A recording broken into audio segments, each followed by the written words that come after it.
Today I'll be showing a game that I played against the infamous Stockfish level 8. And this isn't a normal game of chess because normally we start with a knight and a rook on these two perspective squares. But in this game I use the board editor to actually remove these two pieces. Now normally a fight against Stockfish level 8 is going to be difficult no matter what. It's the strongest level of the computer, and it gives most people, even seasoned grandmasters, quite a tough time. I saw Danny O'Malley try and play against this engine, and even he struggled against it. So to play with exchange odds is quite the challenge, and you'd think that surely it's not even possible to beat this engine with such odds. And for reference, the evaluation the engine is giving for this position is minus 2.8. But as you can see on the left, I won this game. But how did I do that? Well, I'll show you. So I started with the move e4. Engine played d5. I played e5. Now normally, in this opening, if the rook and knight was still on the board, this would be called the Scandinavian defense. Play would normally continue like this, and you could develop the knight. The queen might go to a5, and we get this kind of Scandinavian position. But the problem with this is that it leads to a very open position where a lot of pieces might get exchanged, and because I'm down the exchange, I do not want to exchange off pieces. So here I played the move e5, and it turns into more of a kind of French defense exchange, or sorry, not exchange, advanced variation. And in this position, normally, if this was a French defense, the move c3 would be played. But I didn't really like this because after the trade, queen b6, I can start developing my pieces, but the problem is that black can start trading off the pieces and get very quick and easy development. And I thought that from this kind of position, I would just slowly get ground down. It's too easy for black to play. It's not complicated enough. But I could have gone for this. Instead, I played the quite counterintuitive move, d takes c5. Because after bishop takes c5 and queen g4, now this turns into a kind of position which is similar to one of the other variations of the French defense. Knight e7 was played. I take on g7, rook g8, queen takes h7.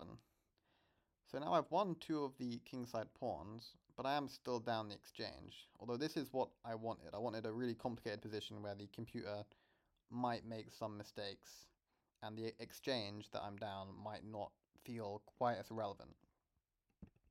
So queen c7, knight f3, bishop d7, knight c3, castles queenside, queen d3. I didn't really want to take this pawn.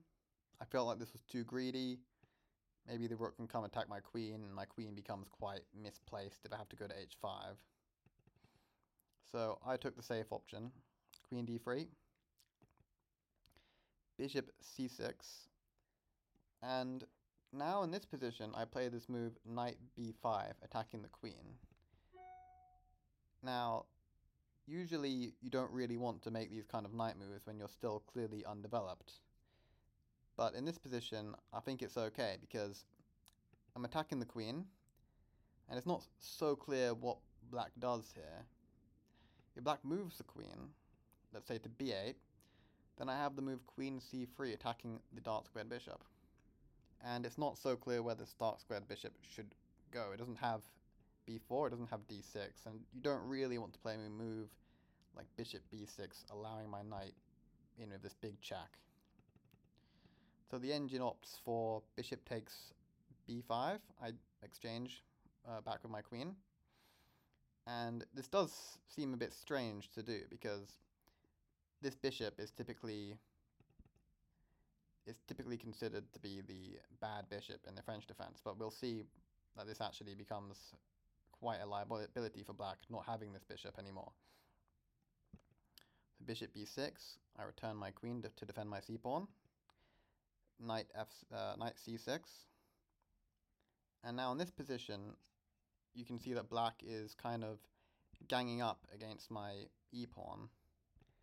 And it's not so easy to defend this, because the normal move would be a move like bishop f4 to defend my pawn.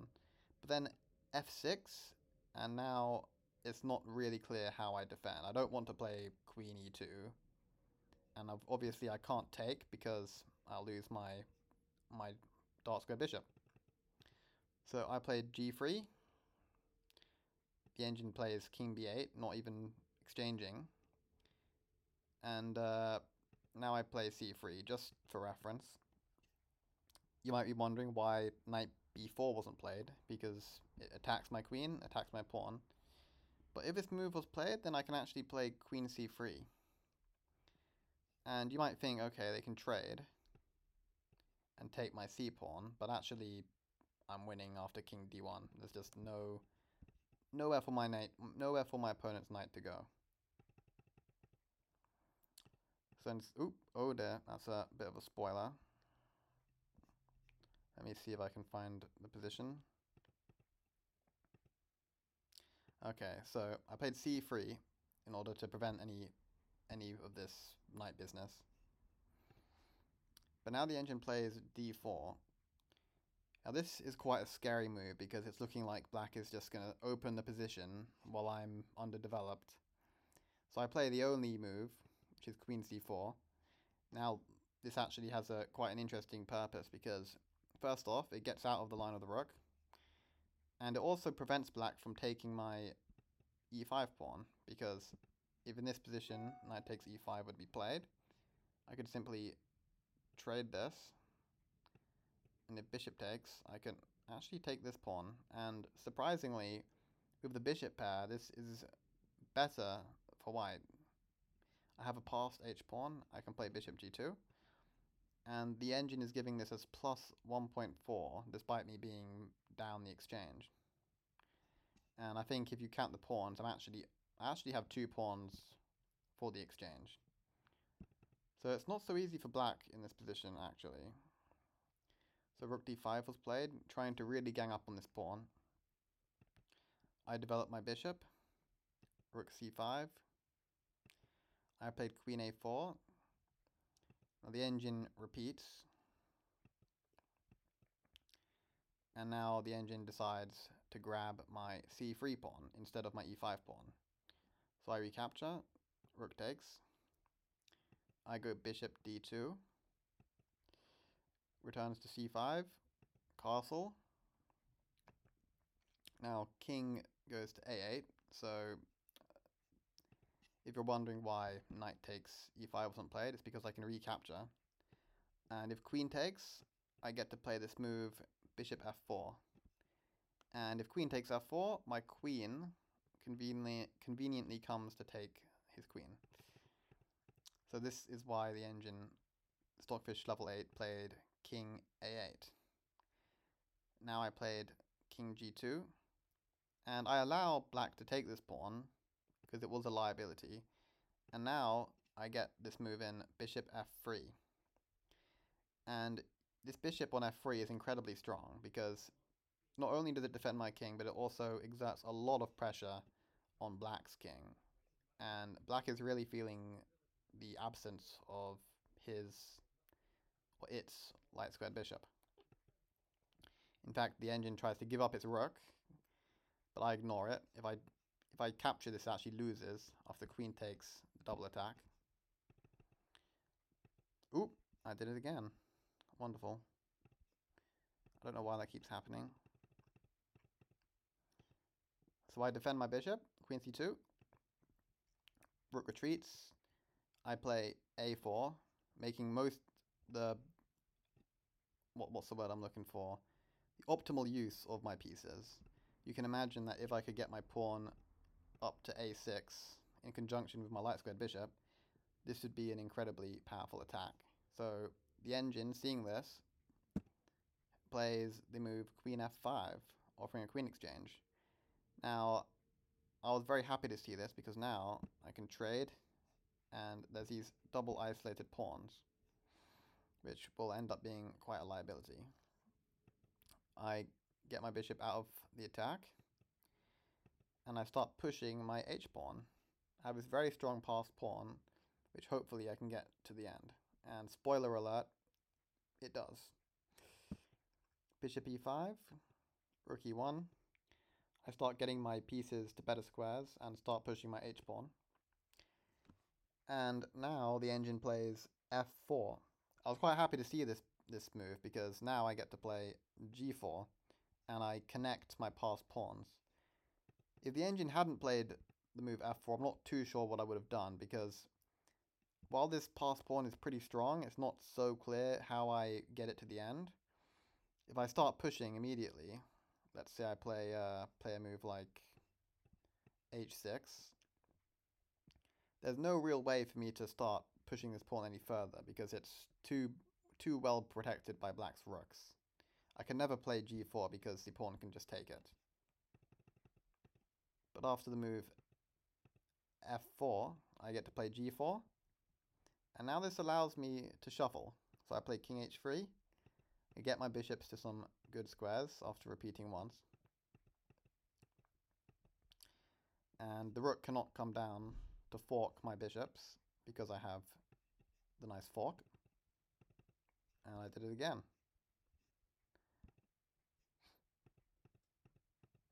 Okay. I clamp down on the queen side of a5. Protect my pawn, and now I play the move f3. And now you can see from this position, this light squared bishop is not worth 3 points. It is well clamped down, and it's exerting pressure both on the queen side and on the king side. It will help me get my pawns to the end. So this is a monster bishop. So black tries to shuffle around. I shuffle around a bit as well. I get my bishop to a good square. And now I infiltrate with my rook. Rook f7, and in this position, seeing that my pawns are blocked, I decide to do a rook sacrifice, or an exchange sacrifice. Rook takes e5, and now I play the move king h4 and then g5, which turns out to be a blunder. I was overly excited in this position to get my passed pawns rolling, but actually playing g5 is bad because it allows what black does. Now I should have played king g5 with the idea of h6 or coming over to attack these pawns. But I played g5 and now I let the rook infiltrate. And in this position I play h7. The computer missed a very good opportunity here to play rook g2, in which case I'd have to move my king, and they would be able to capture my g-pawn, and it would lead to this endgame, which I feel is still winning for white, but it's not so clear. My king is cut off, I am down 2 pawns, and I'm not exactly sure what my plan would be to win this. But the engine blunders and plays the move rook g7. Now this allows my bishop to come in, and the threat in this position is simply bishop f6, in which case I will promote my pawn. So the engine just gives up its rook, and we reach this endgame. Now in this position I'm actually down the exchange and a pawn, but it just doesn't matter at all. My king is very well placed, my bishop is going to guide my pawn to the end, and there's just nothing black can do. So rook h2 was the last blunder of the game, but it was already winning. I get my pawn pushed. I win these 2 pawns, and I start shepherding my pawn to the end. I get a queen, and the rest is quite trivial.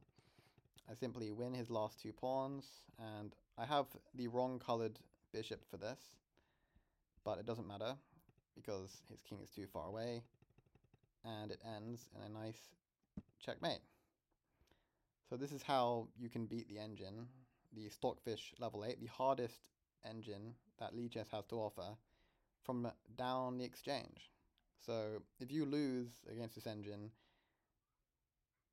without giving it odds, then what are you doing with your life?